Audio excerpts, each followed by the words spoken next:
Halo Sobat Psikologi, kembali lagi bersama saya Cindy Nur Aini, mahasiswa Psikologi UIN Sunan Gunung Jati, Bandung. Pada video kali ini, kita akan membahas mengenai uji Cochran, uji Wilcoxon, dan juga uji Mann-Whitney. Selamat menonton! Uji Cochran. Uji Cochran berfungsi untuk menguji ada tidaknya perbedaan proporsi antara kelompok data berhubungan atau berasal dari populasi yang sama. Uji ini merupakan perluasan dari uji McNemar.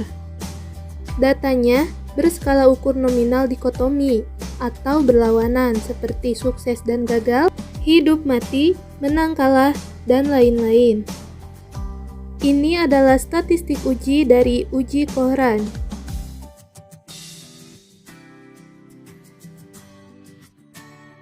H0 ditolak apabila Q hitung lebih dari Q tabel atau p-value kurang dari alpha. Contoh kasus. Silakan di-pause untuk membacanya terlebih dahulu. Ingin diuji apakah perbedaan antara ketiga jenis wawancara itu mempengaruhi banyaknya jawabannya yang diberikan pada butir tertentu oleh ketiga kelompok yang dipasangkan itu. Ini adalah tabel kontingensinya. Buat hipotesis statistiknya terlebih dahulu. H0, peluang jawabannya sama pada tiga jenis wawancara. H1, peluang jawabannya tidak sama pada tiga jenis wawancara. Lalu kita tetapkan alfanya sebesar 5%. Input data ke SPSS. Wawancara 1, wawancara 2, dan wawancara 3. 0 sebagai label tidak dan 1 sebagai label ya. Terapkan pada semua wawancara. Input data seperti biasa. Klik Analyze. Pilih Non-Parametric Test, lalu klik K Related Samples. Masukkan semua ke Test Variable dan checklist Cochran Q. Ini adalah output hasilnya. Lalu lihat asumsi untuk p-value. Berdasarkan hasil SPSS tersebut, p-value sama dengan 0,000 yang mana lebih kecil dari alpha. Kesimpulannya, berdasarkan hasil uji Cochran, dapat dibuktikan secara empiris bahwa jawabannya berbeda pada ketiga jenis wawancara tersebut.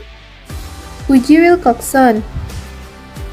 Uji Wilcoxon berfungsi untuk menguji perbedaan dua sampel berpasangan, menguji efektivitas suatu treatment, dan alternatif dari uji paired t-test jika uji normalitas tidak dapat dipenuhi.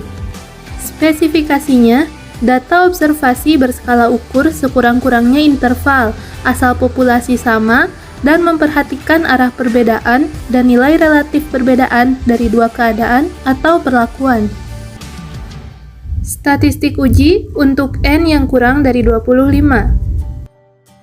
Kriteria ujinya, H0 ditolak jika T hitung kurang dari T tabel, di mana T tabel diperoleh dari tabel Wilcoxon, atau p-value kurang dari alpha. Lalu ada statistik uji untuk N yang lebih dari 25. Satu arah, H0 ditolak jika nilai mutlak Z hitung lebih dari Z alpha, atau p-value kurang dari alpha. Dua arah, H0 ditolak jika nilai mutlak Z hitung lebih dari Z alpha setengah, atau p-value kurang dari alpha. Contoh kasus. Seorang peneliti di bidang marketing melakukan penelitian dengan tujuan untuk menguji perbedaan penjualan sebelum dan sesudah perusahaan memasang iklan di surat kabar rakyat pos. Untuk keperluan tersebut, diambil sampel secara acak sebanyak 30 perusahaan. Diperoleh data sebagai berikut. Kita buat hipotesis statistiknya terlebih dahulu. H0, tidak terdapat perbedaan penjualan sebelum dan sesudah perusahaan memasang iklan di surat kabar rakyat pos. H1, terdapat perbedaan penjualan sebelum dan sesudah perusahaan memasang iklan di surat kabar rakyat pos. Alpha sebesar 5%. Pada SPSS, di variabel view, isi name dengan sebelum dan sesudah. Pada label, isi dengan sebelum iklan dan sesudah iklan. Keduanya menggunakan scale. Jika sudah, input data ke data view. Klik Analyze, Non-Parametric Test, dan pilih Two Related Samples. Isi variabel 1 dengan sebelum iklan dan variabel 2 dengan sesudah iklan. Checklist Wilcoxon. Lalu klik OK. Ini dia output hasil dari uji tersebut. Berdasarkan hasil SPSS tersebut, nilai mutlak Z hitung 2,937 lebih dari Z alpha dan p-value 0,003 kurang dari alfa, maka H0 ditolak. Kesimpulannya, berdasarkan hasil uji Wilcoxon, dapat dibuktikan secara empiris bahwa terdapat perbedaan penjualan sebelum dan sesudah perusahaan memasang iklan di surat kabar Rakyat Pos. Uji Mann-Whitney. Uji Mann-Whitney berfungsi untuk menguji ada tidaknya perbedaan dua sampel independen. Ini merupakan alternatif uji T2 sampel independen. Spesifikasinya, data terdiri dari dua gugus sampel acak. Data berskala ukur minimal ordinal. Kedua populasi memiliki bentuk sebaran yang sama.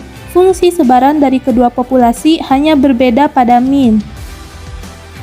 Silahkan perhatikan statistik uji untuk N kurang dari 25. Dan ini statistik uji untuk N lebih dari 25. Kriteria uji. Contoh kasus. Silakan pause untuk membaca soal. Kita buat hipotesis statistiknya terlebih dahulu. H0 rata-rata volume penjualan tahunan yang dicapai salesman yang tidak berpendidikan akademis sama dengan volume penjualan yang dicapai oleh salesman yang berpendidikan akademis. Alpha sebesar 5%. Pada SPSS, di variabel view, isi name dengan populasi dan penjualan. Pada values populasi, nomor 1 melabelkan tidak berpendidikan akademis dan nomor 2 berpendidikan akademis. Di data view, input data dengan nomor 1 untuk yang tidak berpendidikan akademis dan nomor 2 untuk yang berpendidikan akademis. Klik Analyze. Pada non-parametric test, pilih Two Independent Samples dan akan muncul seperti ini. Masukkan penjualan ke test variable list dan populasi ke grouping variable. Klik Define Group. Grup 1, 1, dan grup 2, 2. Klik Continue. Checklist Mann-Whitney U, klik OK. Ini adalah output dari hasilnya. Berdasarkan hasil SPSS tersebut, nilai mutlak Z hitung 3,292 lebih dari Z alpha, yaitu 1,68, dan p-value 0,001 kurang dari alfa, maka H0 ditolak. Kesimpulannya, berdasarkan hasil uji Mann-Whitney, dapat dibuktikan secara empiris bahwa rata-rata volume penjualan tahunan yang dicapai salesman yang tidak berpendidikan akademis berbeda dengan volume penjualan yang dicapai oleh salesman yang berpendidikan akademis. Sekian untuk video kali ini, sampai jumpa di video selanjutnya. Terima kasih.